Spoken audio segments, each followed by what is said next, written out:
Yo mga kabosing, update po sa laban ni Casimero at Kinosuke Kameda. Naging epektibo nga po ang game plan nitong si Kinosuke Kameda kontra Casimero. Dahil naging hit and run nga po ang ginawa nito sa laban.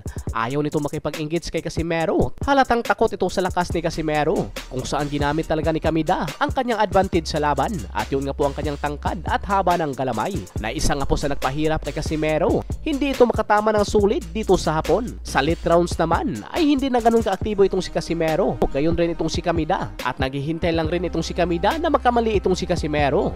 Nagkaroon rin ng catch Casimero sa kanyang kilay sa loob ng round 11. At ang pumunit nga po nito ay itong suntok ni Kameda na matutulis na jab, kung saan umabot nga po ang kanilang laban sa desisyon.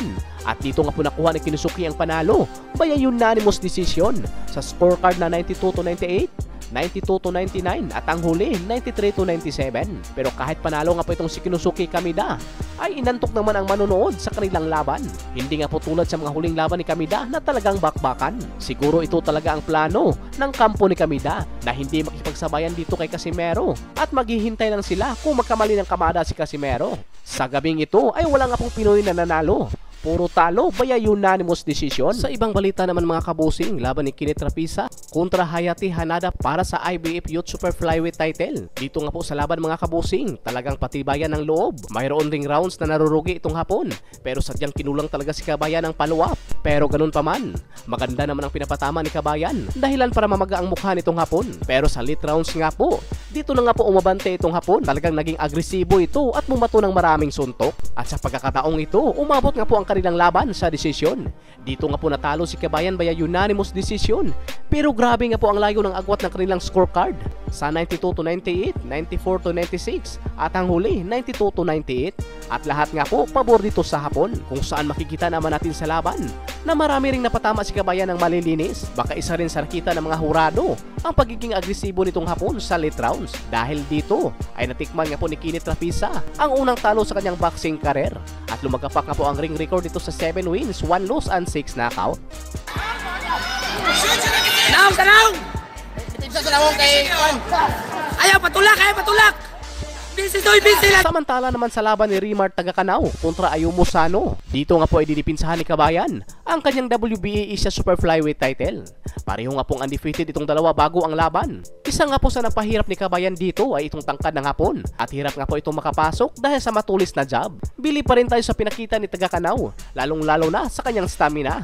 Dahil ganun pa rin ang galaw nito hanggang 12 rounds. Talagang hindi match sa kanya ang galaw ng hapon dahil nilalaro lang ito ng jab. At kung akma namang papasok si Kabayan, nakaabang naman ang kanan nitong hapon na pwede ring magbigay knockout. At yun na nga, umabot ang kanilang laban sa desisyon. Dito nga po nakuha ng hapon ng panalo by a unanimous decision. Talagang napakalayo ng kanilang scorecard sa 111-117. 109-119 at ang huli 108-120. Sa isang hurado nga po, walang rounds na naipanalo si Kabayan. Dahil dito, natikman ni Tagakanaw ang unang talo sa kanyang boxing career. Lumagapak naman ang ring record nito sa 11 wins, 1 loss and 9 knockout. Dalawang Pinoy na ang natalo sa boxing event na ito.